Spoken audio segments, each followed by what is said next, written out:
Hello everybody, in this video we are going to see how to create line graphs in R, especially multiple line graphs in R. We are going to use the library ggplot to do so. So let's start by loading some of these libraries. We're going to load the reader library. If you don't have it installed, use install.packages to install all of these libraries. Reader will let us read any files, but in this case we are going to read CSV files. So let's load that one. Then we are going to load the dplyr library, which lets us manipulate data easily. Then we are going to load the ggplot2 library, which obviously will let us create all these plots and graphs.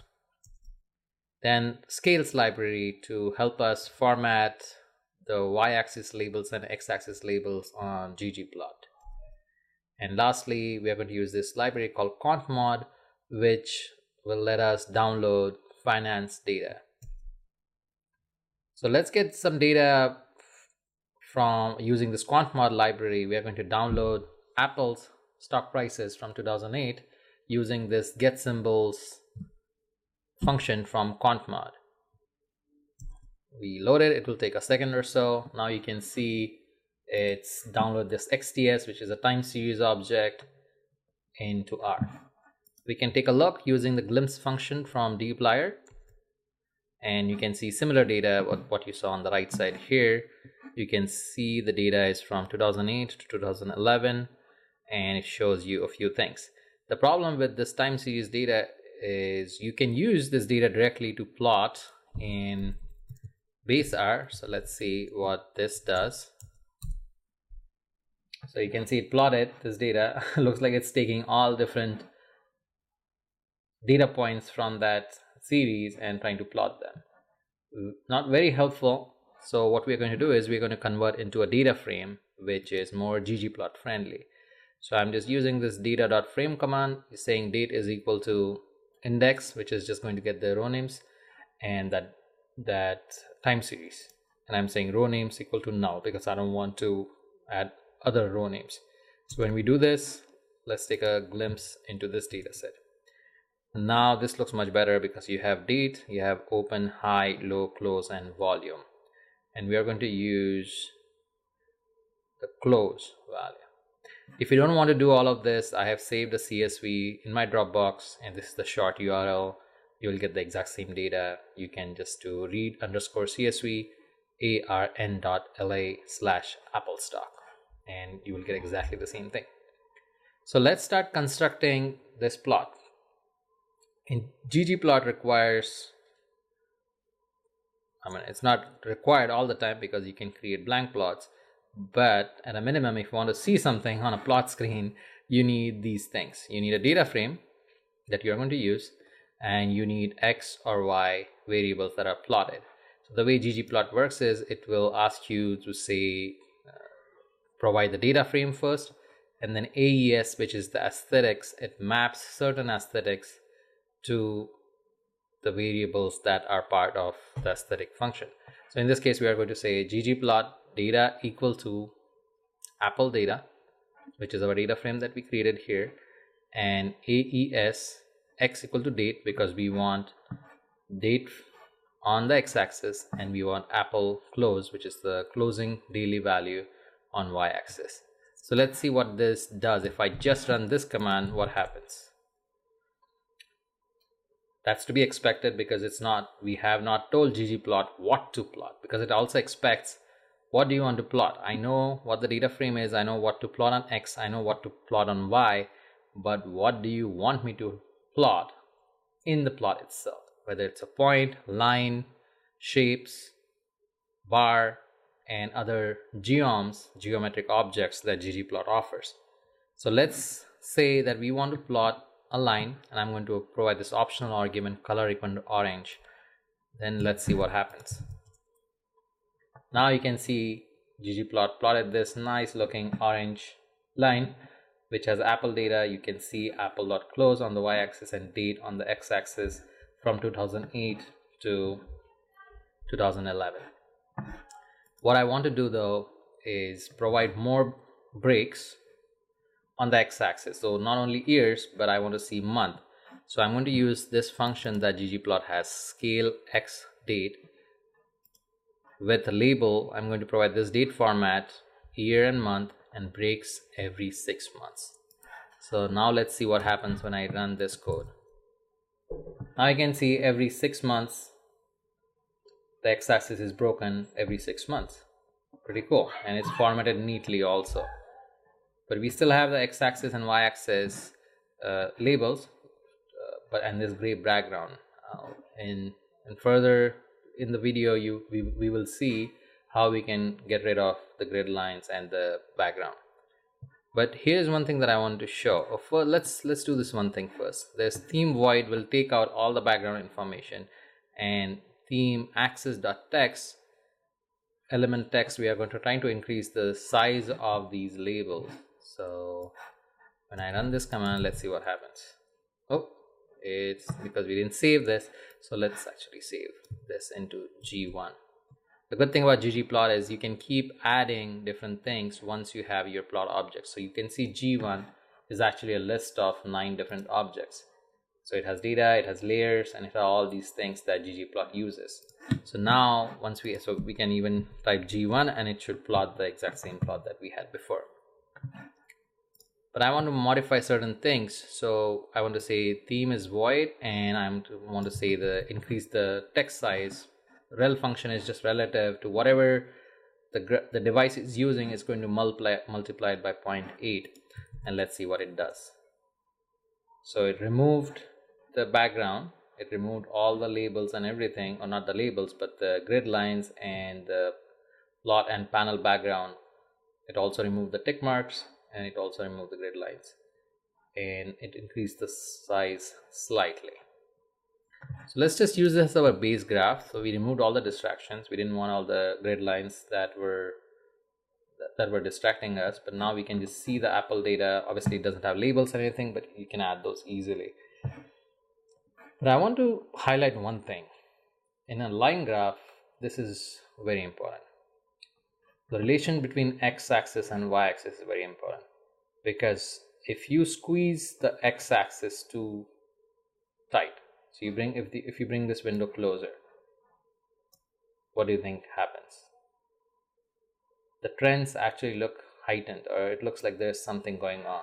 Same thing if you bring the y-axis, if you squeeze the y-axis, sometimes it looks like nothing is happening.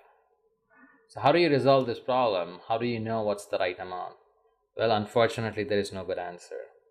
William Cleveland, in his book, Visualizing Data, came up with this theory called banking of the graphs. And he provides a formula. You can read more upon it. And there is a function in one of our libraries that lets you calculate the bank. But it's not as intuitive and it's not as friendly. So unfortunately, you just have to play with these numbers, and you have to try really hard and avoid any misinformation. ggplot provides this function called chord fixed, where you can provide the ratio of width to height. So let's just quickly see the function. So it's y over x. So y-axis over x-axis, height over width.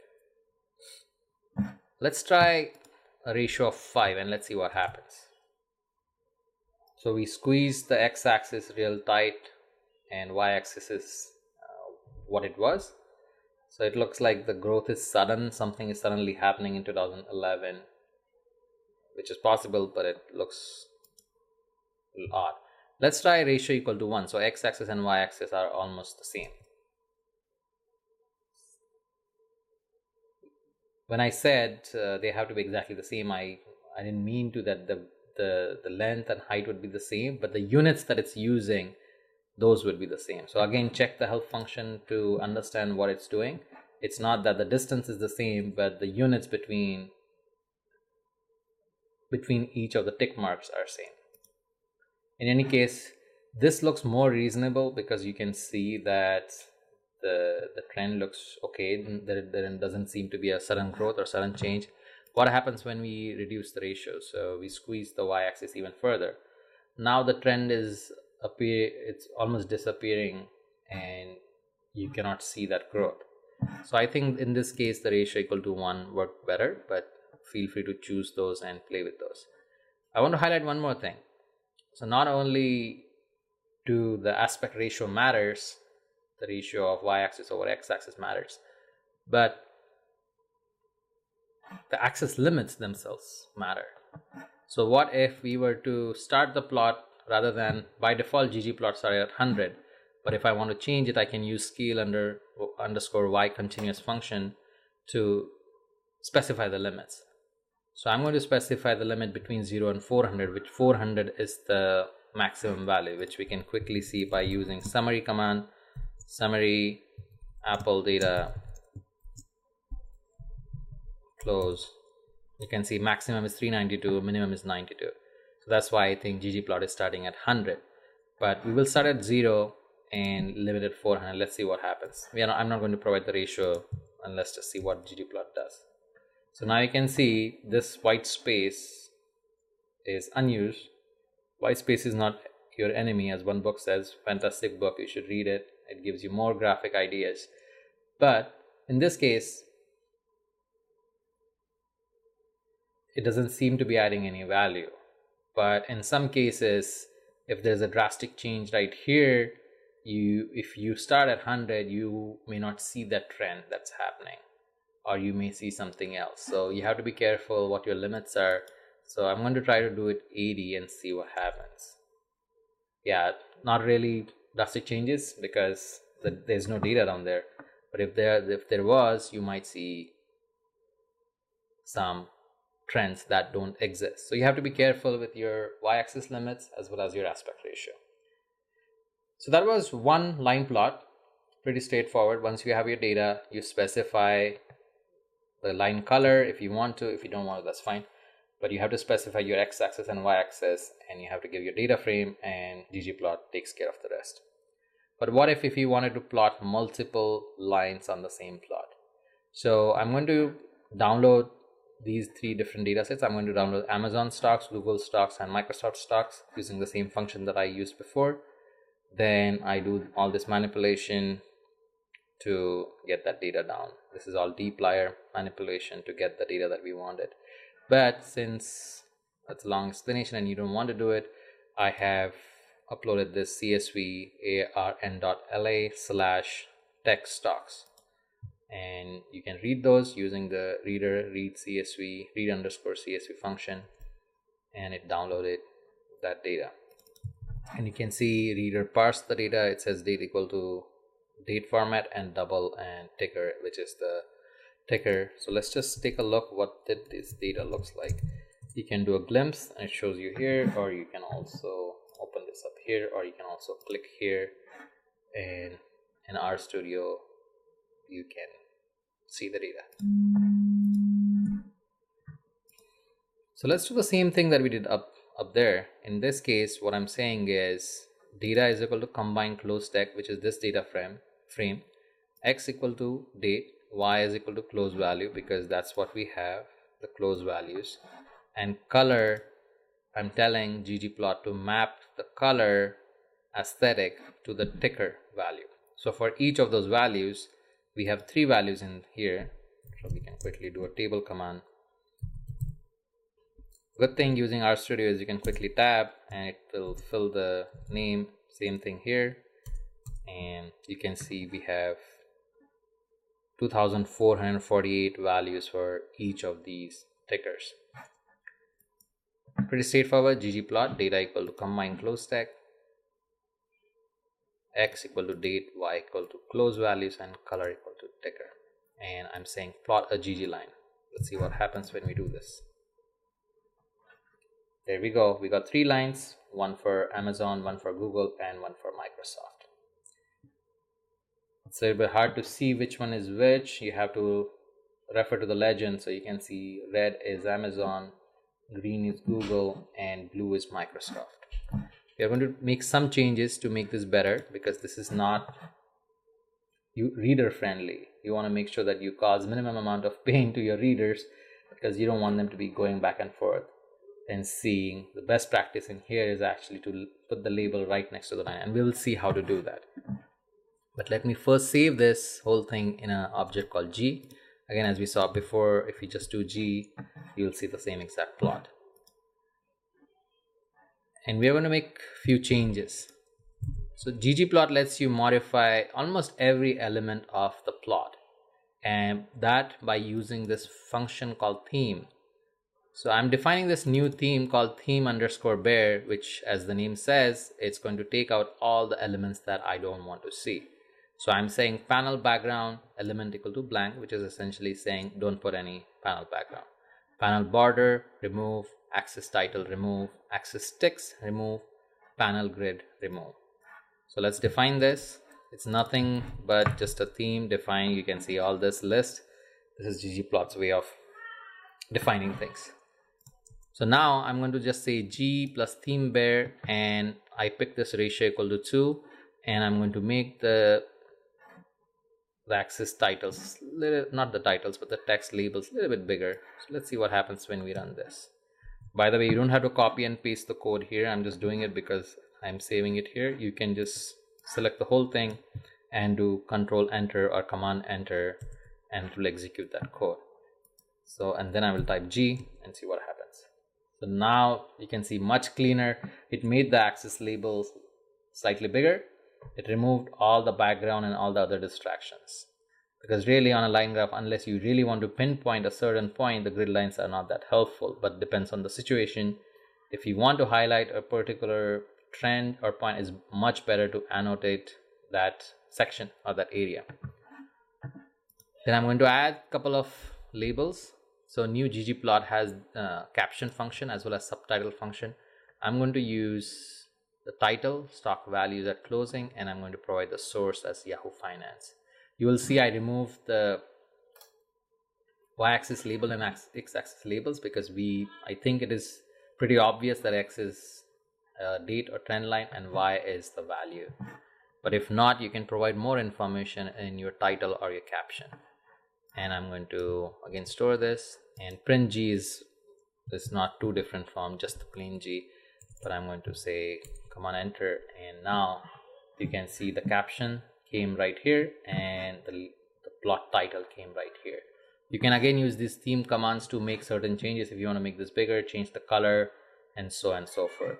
But I think this plot looks really nice. But what I'm going to do is, I really want to put the labels right next to the line. It's really a best practice, and you'll notice any plot that you will see in The Economist or in New York Times, the labels, the legends are almost non-existent in terms of in a line chart, and they are plotted right next to the line. So I use this website called brandcolors.net to pick these colors. They provide you these hex values. So I just created a list called stock colors, and I created a name list which is providing names, as it says, to these values. So I'm saying Microsoft this, Amazon this value, Google this value. I'm just going to store these, and you'll see it's just a list with names here. Then unfortunately I have to recreate the whole plot because I had saved everything into this G object. But here's a new thing that I added scale color manual. So although we said color should be thicker here, ggplot, as you'll see, by default use this color scheme that is bundled with ggplot. But if you want to change these values, you can use various functions. One of them is scale manual. So I am actually telling which values ggplot should use. That's why we use the name list, because now ggplot doesn't have to guess. It just knows to map the Microsoft this color to Microsoft, Amazon this color to Amazon ticker values, and Google to this. So let's just plot this. I will not save it just because I just want to see, make sure it runs. So you can see now it changed the colors. It also changed the colors in the legend. So Amazon is yellow, Google is green, and Microsoft is purple, blue. Let's save this in the G object. Then I'm going to remove the legend because we are going to add the labels right next to it. So, and this theme bear, which we defined earlier, which is essentially removing everything, and ratio is 2, the aspect ratio is 2, and the axis labels are slightly bigger, just what we saw before. So we run that and let's just see what's G. Yep, that's what we saw earlier, only the colors have changed. We will add the labels also. Let's make sure it shows the same thing. Yep. Now we are going to use ggplot's function called annotate. I cannot say it right. Annotate. Yes, there you go. Annotate text. I'm going to add text at certain places. So I'm saying X should be January 1st, 2014. So I just picked that spot because there was good separation between these lines, and it looked like a good spot to keep the labels there. And why I chose, again, based on where I saw clear separation, I said Microsoft at 80, Amazon at 420, and Google at 650. And the colors, I am matching the colors with the colors that we had above there.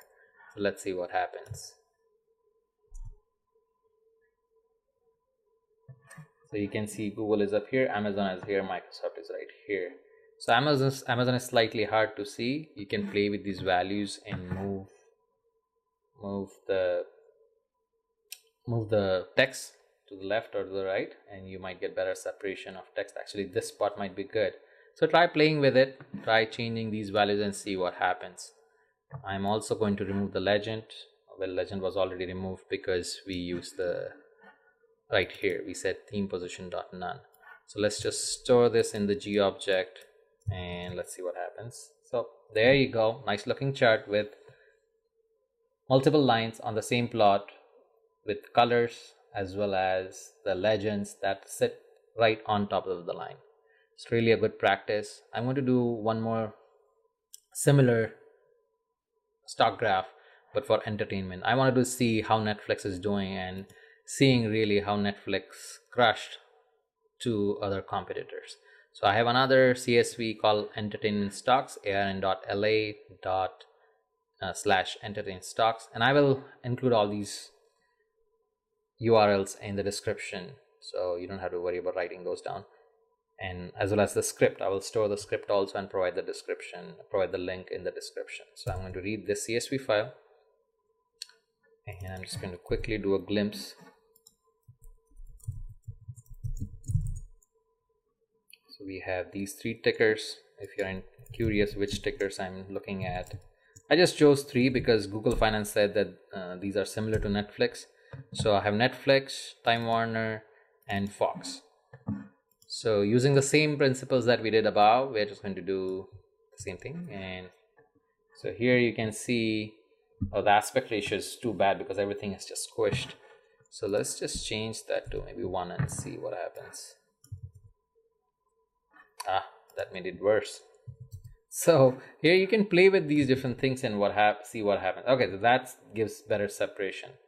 So you can actually see the trends, and you can really see the green is Netflix. You can see after 2016, even before 2016, it just outpaced its nearest competitor, Time Warner, and Fox, 20th Century Fox, is nowhere to be seen. And you can see Netflix didn't always have the lead. It actually started at the bottom right after 2008, and it saw this big jump in 2011, took a dip, but then from 2015 it has been unstoppable. Look at this, it's amazing. And this is the feature of line graphs, because you can see the trends over time and you can compare trends between compare trends among various companies, cars, whatever, vehicles, different similar types of things, similar competitors or similar companies. But the comparison should make sense, that you think that you're comparing. And line charts don't become useful if the lines are pretty close to each other, unless that's your point. So you may try to find a different chart type. Sometimes a table actually works better, believe it or not. I'm going to define this theme bear again. This time I chose the scheme colors from the schemecolor.com, because the website that I had previously, brandcolors.net, didn't have colors for Time Warner and Fox. So here are the colors. We're going to run the same thing. I should do this 10 also. and run plot the colors. So you can see red is Netflix. You don't know yet because you don't see the labels, but I chose red as Netflix, blue as Time Warner, and this purple is Fox. So we're going to add, I don't know where I was, so I'm just going to run the whole thing. Yeah. So you have to always remember, if you already mapped the ggplot into G and made some changes, you have to go back to your original G if you want to make any other changes. Otherwise, it will keep adding those changes and you won't see this result that make any sense. So here I chose December 1st, 2016 and these points to put my labels. But you may have to play with these and see where they plot. So let's see where it plotted. So Netflix is right here, Time Warner is right here, and Fox is right here. I think this looks good because there is clear separation between lines and the colors match the lines, and you can quickly, you don't have to refer to a legend, you can quickly see and understand, and you can just follow the blue line and understand that it's Time Warner. So it's much better practice, but you may have to play with these values and change. So let's say if I were to make this, I don't know, F100, where would it plot? Yeah, see, it moved here. So just have to remember, I think I had 150. You'll have to play with this if you don't get the exact same results. Same thing with date. I think I started playing, I had to January 1st and it didn't give me good results. Yeah, see, so that's why I think after some trial and error, I was able to find this December 1st, and that looks much better. And I don't need this because I already removed it. So let's store this and plot it. There you go.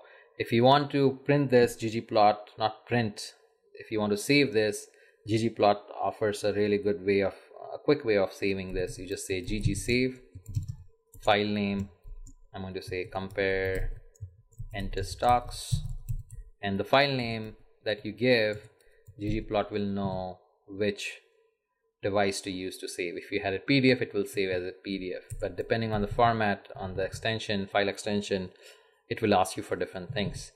So for example, for PNG, so plot is G, it will ask you for width, height, DPI, depending on which device you're using. But if you don't tell it anything, it will just save that. So see, it saved it by 10.6 by 7. And if I want to open this, I can just say system open, and it will open the plot. Looks very nice. I'm in love with this plot. It looks really nice. So there you go. We saw various ways of creating plots, multiple line plots, changing the color of the plots, putting the legends right next to the line, and saving it using the ggsave command. If you have any questions, let me know in the comments. I will, as I said earlier, I will post all the code, files, and all the URLs in the description. Thank you for watching, and let me know if you have any questions.